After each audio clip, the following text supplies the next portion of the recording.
नमस्कार दोस्तों। उत्तराखंड के पूर्व मुख्यमंत्री त्रिवेंद्र सिंह रावत ने हाल ही में बीजेपी के राष्ट्रीय अध्यक्ष जेपी नड्डा और राजनाथ सिंह से दिल्ली में जाकर मुलाकात की। वो लोकसभा का टिकट चाहते हैं। हालांकि अभी यह साफ नहीं है कि वो किस सीट से टिकट चाहते हैं, लेकिन जब भी प्रदेश की राजनीति में त्रिवेंद्र सिंह रावत का नाम आता है तो एक बात पर ध्यान दिया जाता है। कुछ समय पहले तक उत्तराखंड की राजनीति में एक बात बहुत ही कही और सुनी जाती थी, त्रिवेंद्र सिंह रावत की सरकार का कार्यकाल सबसे ज्यादा साफ सुथरा कार्यकाल रहा है। वो जीरो टॉलरेंस की सरकार रही है।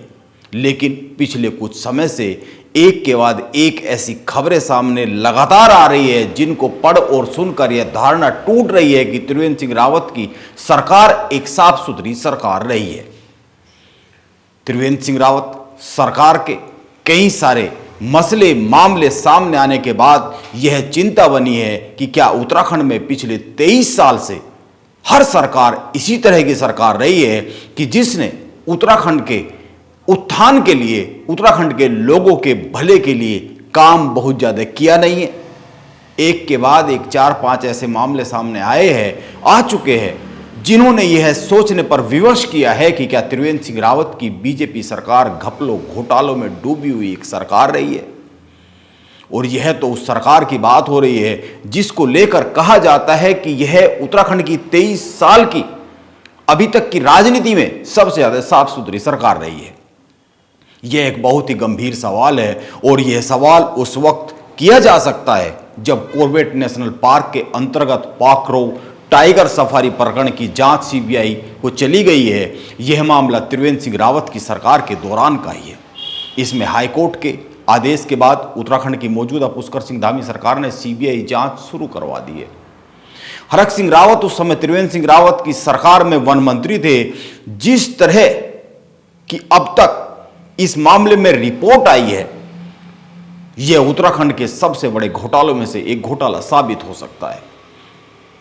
पाखरो रेंज में टाइगर सफारी के नाम पर 215 करोड़ रुपए बर्बाद किए गए, इस तरह की रिपोर्ट आई है। कई सारी एजेंसियों ने यह फैक्ट पेश किए हैं। दूसरे नंबर पर साइकिल वितरण घोटाला, यह अभी तुरंत में चर्चा में है। पुष्कर सिंह धामी सरकार ने इसकी कमिश्नर लेवल की जांच के आदेश किए हैं। यह भी त्रिवेंद्र सिंह रावत सरकार के दौरान का ही एक मामला है। त्रिवेंद्र सिंह रावत की सरकार में हरक सिंह रावत के मंत्री रहते हुए आरोप है कि बड़े पैमाने पर साइकिलें खरीदी गई। ये साइकिलें विभाग की ओर से बांटे जाने के बजाय विभिन्न नेताओं ने राजनीतिक लाभ लेने के इरादे से बांट दी, यह आरोप है। और जो बांटी नहीं जा सकी वो कूड़ा हो गई। अब धामी सरकार ने इस मामले की जांच कमिश्नर लेवल पर सौंप दी है। त्रिवेंद्र सिंह रावत की सरकार में भी इसकी जांच जिला अधिकारी लेवल पर सौंपी गई थी, लेकिन केवल जांच सौंपी ही गई थी, जांच हुई नहीं थी। सब कुछ ठंडे बस्ते में चला गया था। यह चिंता की बात है। यह मामला देहरादून, हरिद्वार, उधम सिंह नगर सहित कई अन्य जिलों से जुड़ा हुआ मामला है। इसीलिए अब जांच कुमाऊं और गढ़वाल कमिश्नर को सौंपी गई है। ध्यान में रखा जाना चाहिए कि करीब 30 करोड़ रुपए की साइकिलें कर्मकार बोर्ड के माध्यम से खरीदी गई थी। कहा गया कि यह साइकिलें कर्मकार बोर्ड में रजिस्टर्ड मजदूरों को बांटी गई, लेकिन आरोप लगे कि साइकिलें राजनीतिक दल से जुड़े लोगों को बांट दी गई। यानी राजनीतिक लाभ लेने के लिए यह पूरा खेल खेला गया। यह कोई छोटी मोटी बात नहीं है, यह बहुत ही गंभीर किस्म के आरोप है।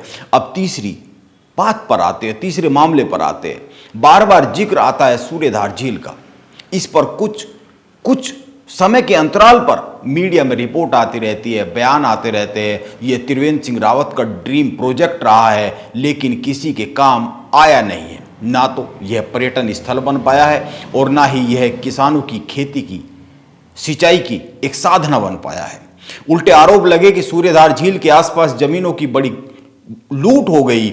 आरोप लगते रहते हैं कि यह ड्रीम प्रोजेक्ट पूरी तरीके से भ्रष्टाचार में डूबा हुआ एक प्रोजेक्ट है। जब हरक सिंह रावत से जुड़े संस्थानों पर विजिलेंस के छापे पड़े और त्रिवेंद्र सिंह रावत ने कह दिया कि हरक सिंह रावत के पाप का घड़ा भर चुका है, इसके जवाब में हरक सिंह रावत ने सूर्यधार झील के निर्माण पर भ्रष्टाचार के आरोप लगा दिए। इसके पहले भी आरोप लगते रहे। हरक सिंह रावत ने यह भी कह दिया कि मैं मंत्री था और वो मुख्यमंत्री थे अगर मैंने भ्रष्टाचार किया तो फिर वो मौन क्यों रहे? ऐसा हो नहीं सकता कि उनको पता ना लगा हो। वाकई ये सवाल तो किया ही जा सकता है कि अगर मंत्री कोई बड़ा कारनामा कर रहा है तो मुख्यमंत्री को पता क्यों नहीं है? यह सवाल हरक सिंह रावत कर रहे हैं। यह सवाल तो मीडिया और जांच एजेंसियों को करना चाहिए था। हरक सिंह रावत त्रिवेंद्र सिंह रावत के मंत्री रहे हैं, इसीलिए उनकी बात को सिरे से खारिज तो नहीं किया जा सकता है। आप दो अन्य बातों पर भी गौर कर लीजिए। पुष्कर सिंह धामी सरकार ने उत्तराखंड में 2015 से लेकर 2021 तक हुए तमाम भर्ती घोटालों की जांच खोली। एक के बाद एक खुली जांच और कड़ी में पता चला कि यूके SSSC पूरी तरीके से भ्रष्टाचारियों को अड्डा रहा है। दशकों तक एक आरोप यह भी लगा कि त्रिवेंद्र सिंह रावत जीरो टॉलरेंस की सरकार चला रहे थे, तो भर्ती घोटालों के सिंडिकेट पर हाथ डालने की कोशिश क्यों नहीं की गई, काम क्यों नहीं किया गया? हालांकि त्रिवेंद्र सिंह रावत ने खुद इस मामले की CBI जांच की मांग उठाई है, लेकिन सवाल तो यह भी किया जा सकता है कि यह काम उन्होंने खुद मुख्यमंत्री रहते हुए अपनी सरकार में क्यों नहीं किया? CBI जांच की सिफारिश क्यों नहीं की? इस तरह के और भी कई सारे मामले हैं। जो सवाल है त्रिवेंद्र सिंह रावत के कार्यकाल के चारों तरफ जो खड़े हो रहे हैं। त्रिवेंद्र सिंह रावत राजनीति में अभी मौजूदा समय में उत्तराखंड में अपनी राह ढूंढ रहे हैं, और ध्यान में रखना चाहिए कि जब जब वो अपनी राह ढूंढने के लिए जोर आजमाइश करते हैं और ज्यादा एक्टिव होते हैं तो ये चर्चाएं भी तुरंत सामने आने लगती है। ये चर्चाएं भी करने वाला एक वर्ग सामने आ जाता है। इन सारे मामलों में एक बड़ा सवाल खड़ा होता है कि जब इतनी साफ सुथरी सरकार के समय इतने बड़े बड़े घोटाले हुए तो उत्तराखंड में अन्य सरकारों के कार्यकाल में क्या हुआ होगा? यह समझा जा सकता है। और इन मामलों से यह भी समझा जा सकता है कि उत्तराखंड गठन के 23 साल बाद भी तरक्की की राह पर इतना पिछड़ा हुआ क्यों है यह प्रदेश? यह बड़ी चिंता की बात है। नमस्कार, मैं योगेश राणा।